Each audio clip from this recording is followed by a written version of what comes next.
Seja feita a tua vontade, assim na terra como no espaço. O pão nosso de cada dia, dá-nos hoje. Perdoa as nossas dívidas, assim como nós perdoarmos aos nossos devedores. E não nos deixes, Pai, cair nas tentações. Livra-nos de todos os males, pois teu é o reino, é o poder, é a glória para sempre. Que assim seja. Em nome de Deus, de Jesus, da cúpula espiritual do Círculo da Luz, nós damos por abertas as nossas atividades da noite de hoje. E com prazer temos entre nós o nosso irmão Jonas. Ele é da cidade de Tubarão, que gentilmente aceitou ao nosso convite. Vamos vibrar para que ele encontre facilidade no tema que preparou para todos nós na noite de hoje.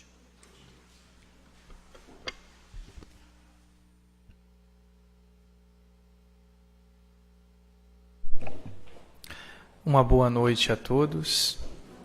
Que o Mestre amado Jesus possa se fazer presente em nossos corações.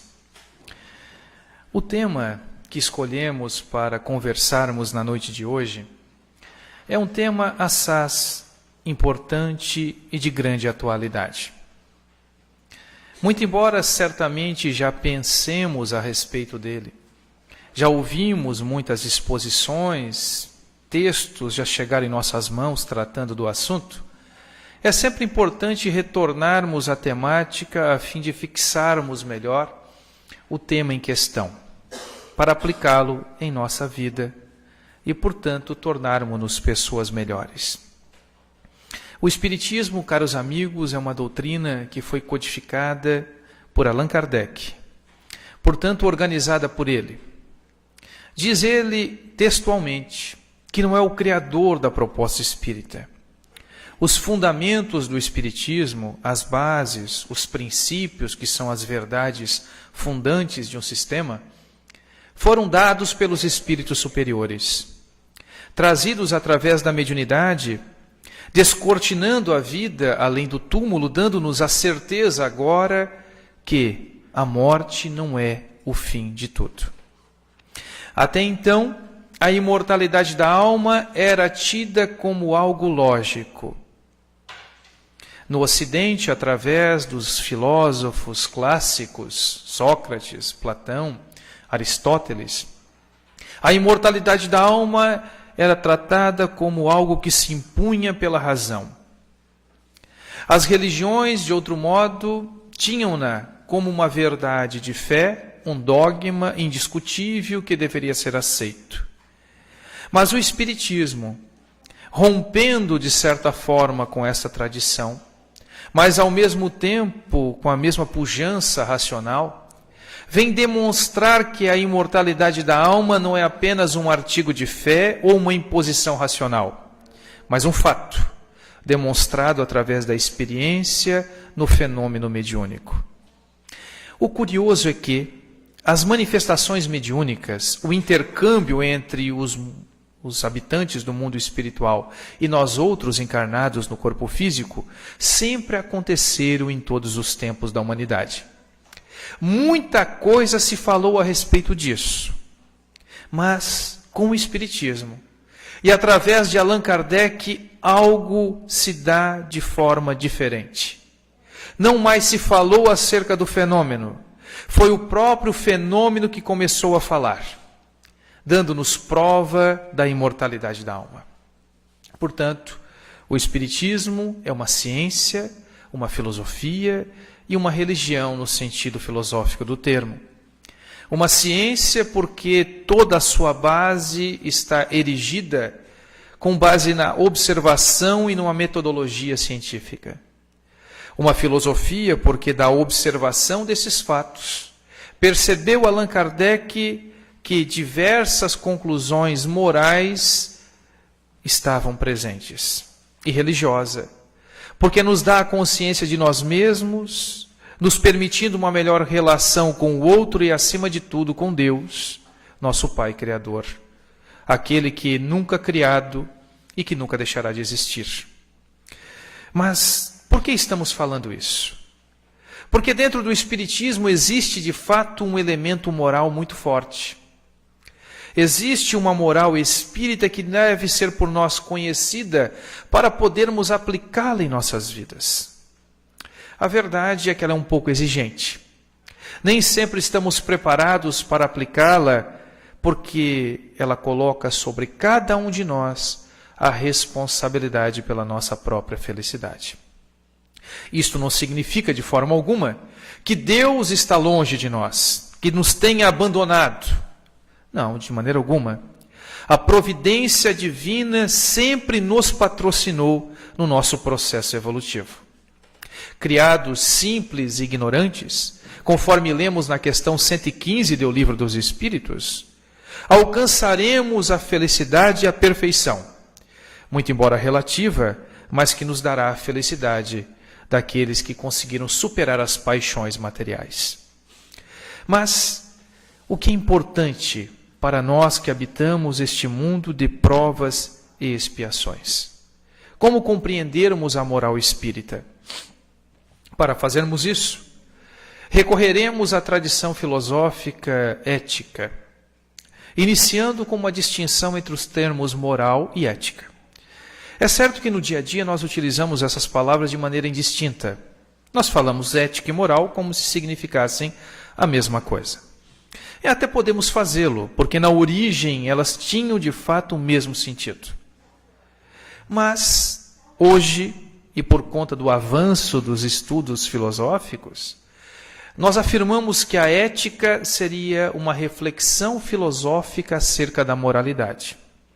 A moralidade é um conjunto de normas criadas e aplicadas em uma comunidade para uma vida em comunidade, para que as pessoas possam bem viver em comunidade. Não são leis exatamente, não no sentido jurídico do termo, mas são leis no sentido moral, que são adotadas por um conjunto de pessoas para que possam viver bem em comunidade, para que possam bem decidir a vida diante de certas circunstâncias. Isto é moral. A ética seria uma reflexão em torno deste tipo de comportamento, para bem refletirmos e escolhermos qual a melhor moral aplicada em nossas vidas, para termos uma vida feliz, uma vida correta, para que possamos bem viver em sociedade. Bem, partindo deste conceito, nós temos que lembrar essencialmente de 3 grandes escolas filosóficas que apresentaram a melhor maneira de pensarmos a ética e a moral sobre a face da Terra. A primeira delas é chamada de ética de virtudes. A ética de virtudes, cujos grandes representantes são Sócrates e Platão. E aqui um pequeno parêntese.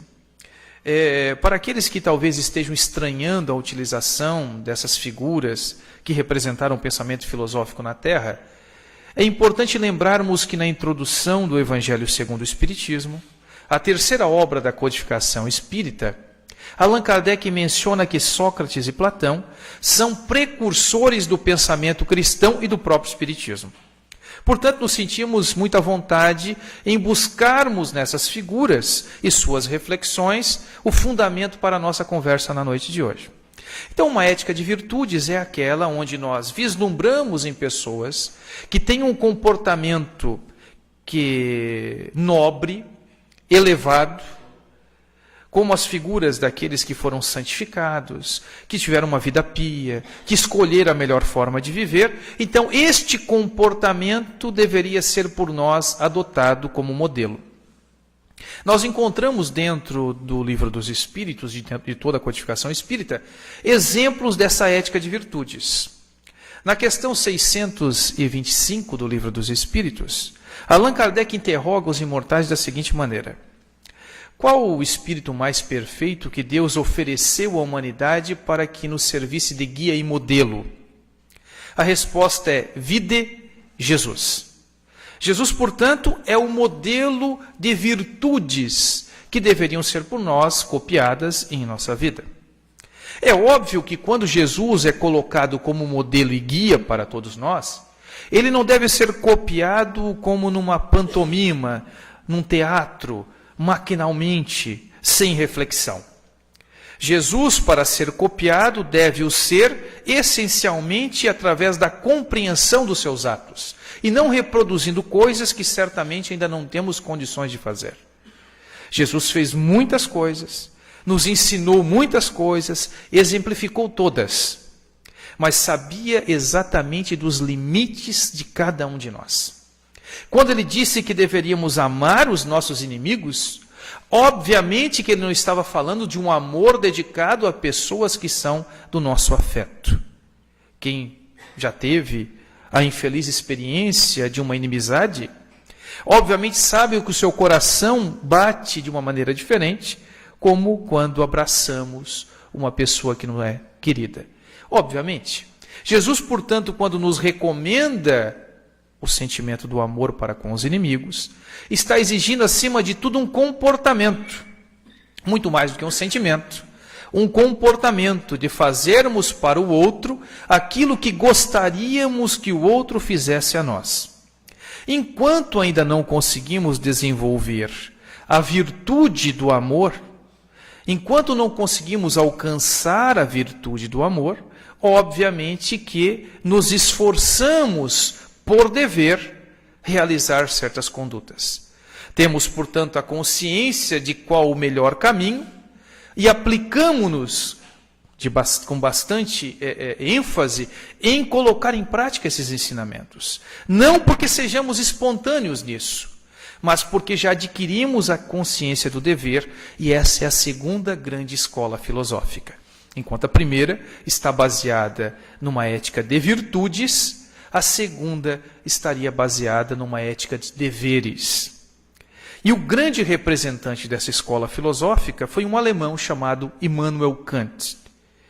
Kant, por sua vez, ele vai nos dizer o seguinte: eleja uma máxima, aplique-a em sua vida, de modo que essa máxima possa ser generalizada e vivida por todas as pessoas indistintamente. Quando assim acontecer, essa máxima é uma máxima moral.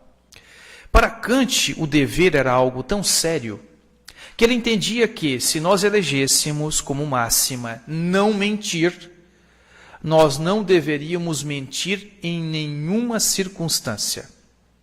E o exemplo dado por ele é até estranho. Diz ele, em uma de suas obras, que imaginemos a seguinte situação. Estou eu em casa, alguém bate a porta, eu abro, é um amigo.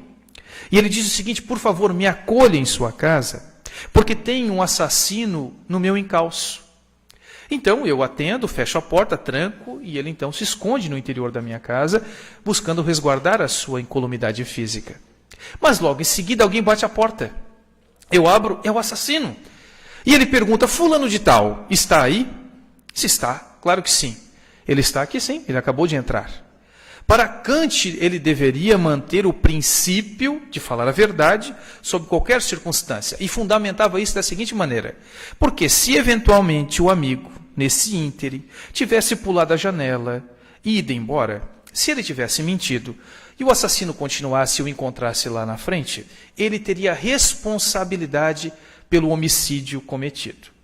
Mas como ele não era mentiroso, se acontecesse o homicídio no interior de sua residência, ele não teria responsabilidades. Esse era o entendimento de Kant. Mas ele diz uma coisa interessante: o dever independe da virtude para ele. Então, fazer o que é certo é fazer sempre o que é certo, independente da motivação. Para ele, não devemos fazer o bem simplesmente quando temos o desejo de fazer o bem ou quando nos tornamos pessoas pias. Então eu venho à casa espírita, escuto uma palestra, sou tocado e por conta disso eu faço o bem. Para ele não. O bem deve ser realizado sempre, não somente quando adquiro alguma virtude. Deve ser sempre realizado. Não que ele ignore a virtude como um princípio que deva ser observado, mas para ele a humanidade, a sociedade não pode pautar-se apenas pela virtude, porque poucos são aqueles que são virtuosos. Então, se esperarmos pela virtude para fazermos aquilo que é certo, nós certamente demoraremos muito para avançarmos. Então, esse imperativo categórico, esta imposição do dever, deve ser por nós exercido. Quando lemos o Evangelho segundo o Espiritismo, no capítulo 17, item 7, lá está tratando do dever. E veja como os espíritos realmente são sábios, pelo menos aqueles que contribuíram na obra da codificação espírita, porque eles colocam justamente nesta ordem o dever e depois a virtude. Como a grande maioria da humanidade ainda não conseguiu desenvolver as virtudes necessárias para uma vida de união, de fraternidade, de respeito pleno, nós passamos inicialmente pelo dever. Como afirmamos, nós chegamos à casa espírita, por exemplo, ou em qualquer outro espaço que nos eleve a capacidade de reflexão, de sentimentos, de emoções, que nos faça pessoas melhores, e aprendemos que o melhor caminho é a prática do bem, por exemplo. Mas nós não somos espontâneos na prática do bem. Nós ainda nos conduzimos por interesses. Muitas vezes fazemos o bem, mas se as pessoas soubessem o que nos motivou na prática daquele bem, certamente ficaríamos envergonhados. Nós ainda medimos por demais as nossas ações. Portanto, ainda não somos virtuosos, porque o que caracteriza a virtude é justamente o desinteresse. Enquanto ainda obrarmos, realizarmos, fizermos ações movidos pelo interesse, ainda não somos virtuosos. Ah, mas isso significa que não somos bons? Bem, nós estamos no caminho. É muito melhor fazer o bem do que não fazer, ou ainda fazer o mal. Mas se desejamos a virtude, e se a virtude é o caminho que nos conduz à felicidade e à perfeição, obviamente que devemos voltar para ela todos os nossos esforços, o nosso olhar, as nossas disposições. Então, o dever é aquilo que realizamos por obrigação, até que alcancemos a espontaneidade. Não é à toa que Emmanuel, no livro Consolador, ele diz que a disciplina antecede a espontaneidade. Por disciplina, nós fazemos o bem, até o momento em que essa prática se torne tão espontânea em nós, que nós não vemos outro caminho, não existe a menor possibilidade, não existe qualquer alternativa a não ser fazer o bem. É como aquele indivíduo, corredor italiano, é um fato, isso aconteceu, correndo em direção à linha de chegada, e na sua frente um corredor africano.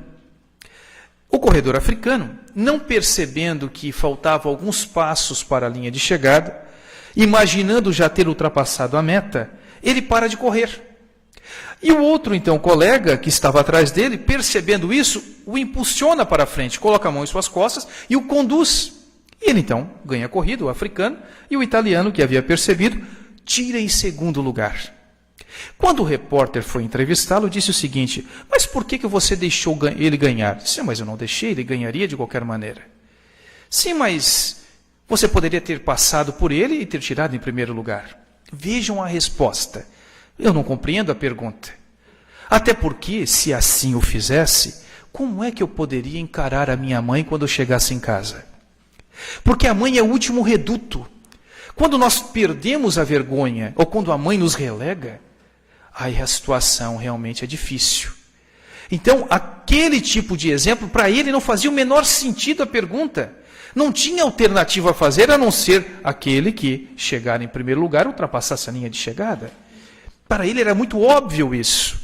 Mas para muitos de nós ainda não. Vivemos principalmente em nosso país, onde a cultura do mais esperto, a lei de Gerson, está ainda presente nas nossas relações. Para o mesmo Kant, que utiliza essa ética de dever, essa doutrina deontológica, chamada assim pelos filósofos, para ele, o ser humano é um ser em si mesmo. E uma vida ética passa necessariamente por este ponto. Encararmos o outro como fim em si mesmo e não como um meio para alcançarmos os nossos desejos. E analisemos com cuidado.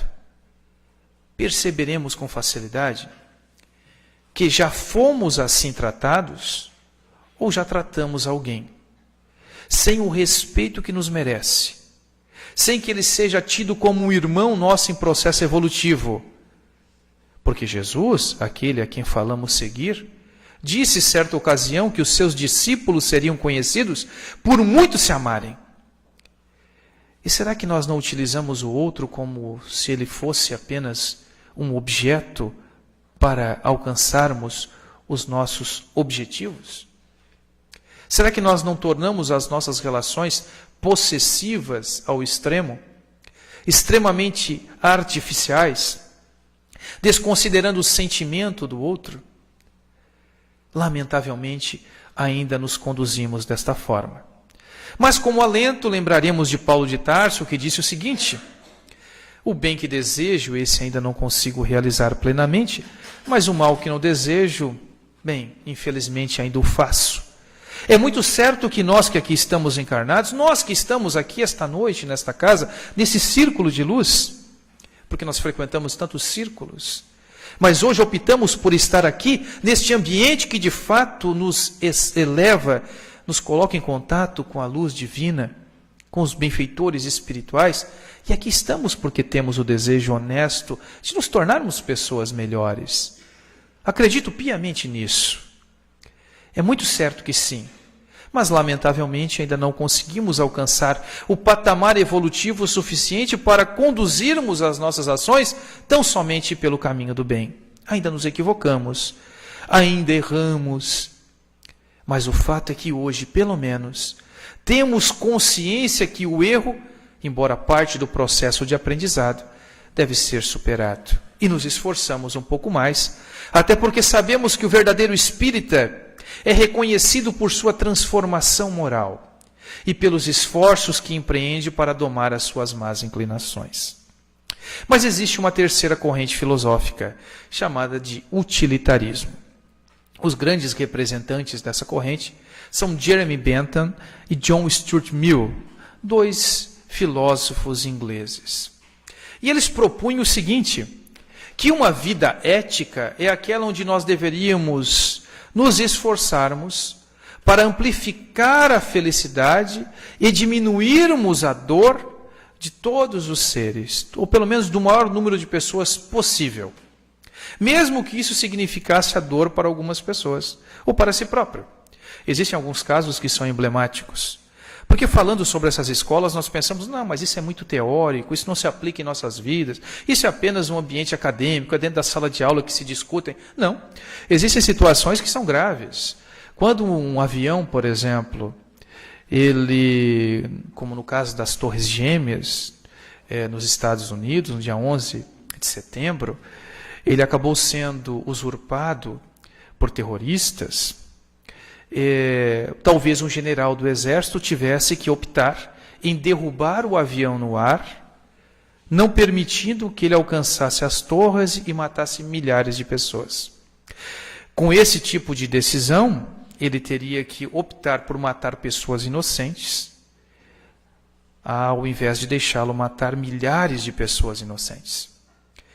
Existem casos que são dolorosos. Tem um vídeo, inclusive, no YouTube, para aqueles que tiverem interesse, de um maquinista ou um controlador de uma ponte levadiça, onde o trem era uma ponte levadiça num rio. Quando passavam barcos, ele levantava a ponte, depois baixava. Em uma dessas circunstâncias, quando o trem estava vindo, o neto, ou filho, não lembro agora exatamente, desce, e se ele baixasse a ponte, ele teria que matar o próprio filho. E deixando a ponte elevada, ele mataria todos os tripulantes daquele trem, daquele comboio. Ele opta por baixar a ponte. O filho morre, ele salva milhares de pessoas. E o que faríamos então nós? Vejamos que situação grave, porque quando é o outro que lá está, nós parece que decidimos com muita facilidade. Mas quando trazemos essas circunstâncias para a nossa vida, para aqueles a quem amamos, parece que a decisão é muito mais difícil de ser tomada. E de fato é mais difícil de ser tomada. Mas o utilitarismo nós encontramos inclusive dentro da proposta espírita também no Livro dos Espíritos. Porque existe a possibilidade do Livro dos Espíritos do aborto terapêutico. Quando a vida da mãe está em risco, quando existe realmente a circunstância iminente de sua morte por conta de uma gravidez, Os Espíritos dizem que deve-se optar, então, por aquele que já está encarnado, deixando o que está por reencarnar. É uma circunstância muito delicada, obviamente, nós estamos apenas citando aqui en passant, mas apenas para exemplificar um caso de uma ética utilitarista dentro da proposta espírita também. Portanto, o Espiritismo ele não se compromete com nenhuma delas especificamente, mas ao mesmo tempo ele, a depender das circunstâncias, utilizará aquela que melhor se enquadra ao caso. Mas por que tudo isso e o que o Espiritismo, ao final das contas, nos dirá?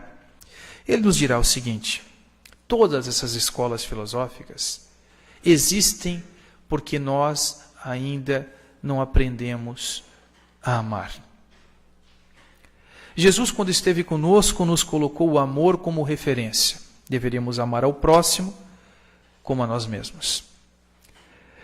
É interessante isso, né? Ele nos coloca como referência. Amar o outro como eu gostaria que o outro me amasse. Fazer ao outro aquilo que eu gostaria que o outro me fizesse. Existe dever, existe ética, existe virtudes na fala de Jesus. Mas nós somos a grande referência ainda, apesar das nossas imperfeições. Antes de ser preso e conduzido a um madeiro infame, Jesus, após a última ceia, diz o seguinte aos seus apóstolos: um último mandamento vos dou, que vos amei uns aos outros, assim como eu vos amei. Vejamos que num primeiro momento o amor tinha como medida nós mesmos. Amar o outro como gostaríamos que o outro nos amasse. A última lição é que nos amássemos conforme ele nos amou. É uma provocação do Mestre. Ele nos chama à reflexão para compreendermos a importância do amor em nossas vidas. Porque se amássemos, nós não precisaríamos de nenhuma escola ética, de nenhum tipo de reflexão para adotarmos aquela que seja melhor para uma vida em sociedade, aquela que nos fizesse pensar que uma vida respeitosa é a melhor de todas, que as virtudes devem ser por nós conquistadas. Eu peço licença, embora não tenha o hábito, mas hoje, excepcionalmente, para ler aqui um trecho de um filósofo chamado André Comte Sponville. Ele é materialista, ele é ateísta, portanto não acredita em Deus. E é curioso porque certa feita ele fez uma palestra sobre os princípios morais que estão contidos no Evangelho de Jesus. Então ele se dizia cristão pelos princípios morais, mas ateu porque não acreditava em Deus. Para nós é um pouco paradoxal, mas ele via na proposta de Jesus elementos que, colocados em prática, tornariam a sociedade muito melhor. E quando ele termina a palestra, um padre que estava acompanhando no público vai procurar ele e cumprimenta, dizendo: olha, eu concordo com tudo que um amigo disse. Ele disse: padre, mas acho que há um equívoco, o senhor não percebeu? Mas eu afirmei que eu sou ateu. Ele disse: meu filho, isso é o que menos importa. O que mais importa é como nós nos conduzimos, porque muitas vezes nos afirmamos crentes em Deus, mas o nosso comportamento é de um filho ingrato. E Comte Sponville, ele diz o seguinte, vejamos que beleza a maneira como ele escreve: não nascemos virtuosos, mas nos tornamos. Como? Pela educação, pela polidez, pela moral, pelo amor. A polidez, como vimos, é um simulacro da moral, é uma imitação. Agir polidamente é agir como se fôssemos virtuosos. Pelo que a moral começa no ponto mais baixo, imitando essa virtude que lhe falta e de que, no entanto, pela educação, ela se aproxima e nos aproxima. A polidez, numa vida bem conduzida, tem por isso cada vez menos importância, ao passo que a moral tem cada vez mais. A polidez seria, portanto, o primeiro passo. Mas isso é apenas o início de um processo, que não poderia deter-se aí. A moral, do mesmo modo, é um simulacro do amor. Agir moralmente é agir como se amássemos. Pelo que a moral advém e continua imitando esse amor que lhe falta, que nos falta e de que, no entanto, pelo hábito, pela interiorização, pela sublimação, ela também se aproxima e nos aproxima. A ponto, às vezes, de se abolir nesse amor que a atrai, que a justifica e a dissolve. A moral, portanto, tem como culminância o amor. É uma imitação do próprio sentimento.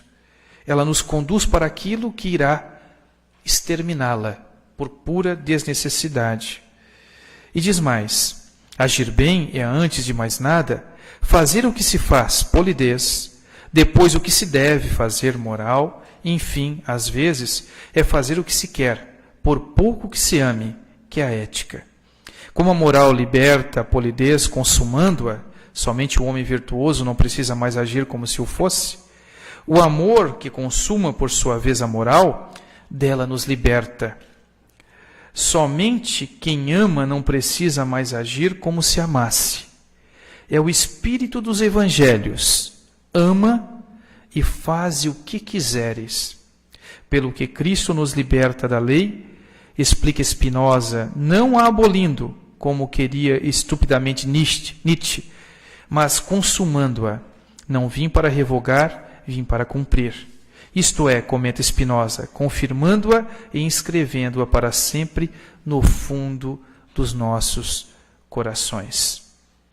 Santo Agostinho disse: ama e faze o que quiserdes.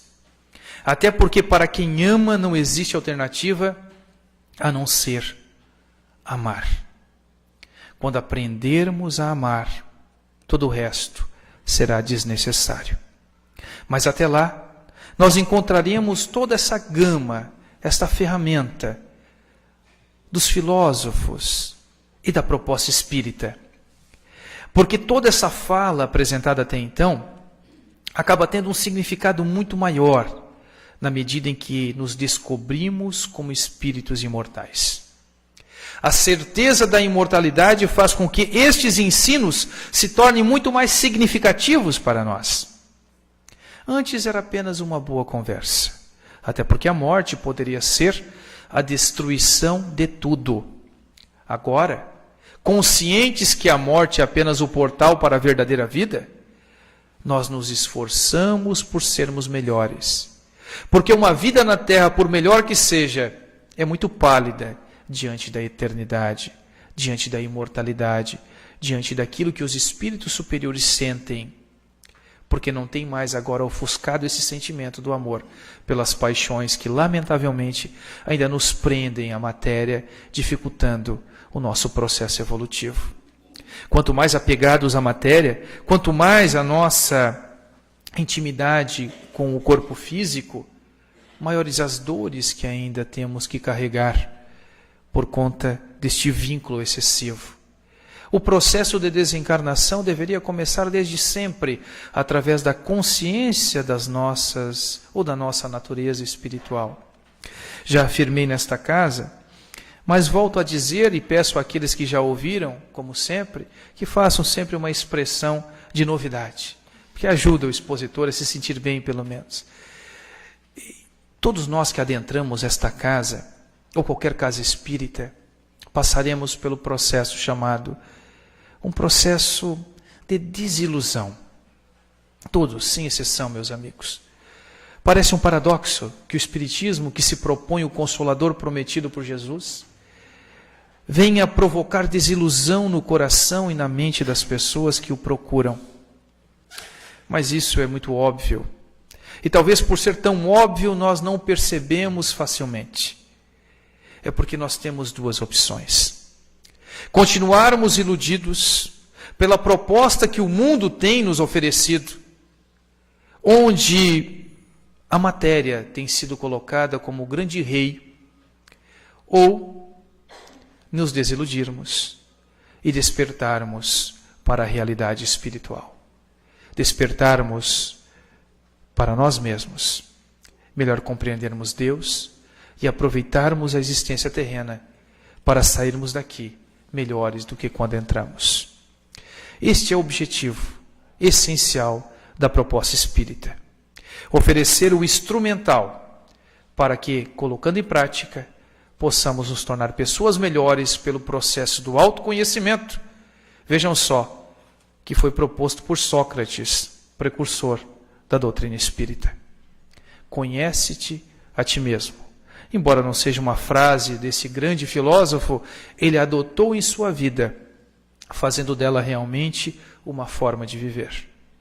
Eu agradeço a atenção dos amigos, a paciência de todos, o carinho, o convite da casa, e desejo que Jesus, o meigo Rabi da Galileia, possa retornar com todos nós para os nossos lares, para junto daqueles a quem tanto amamos e que hoje constituem a nossa família corporal. Muito obrigado, meus irmãos, e que Deus nos abençoe.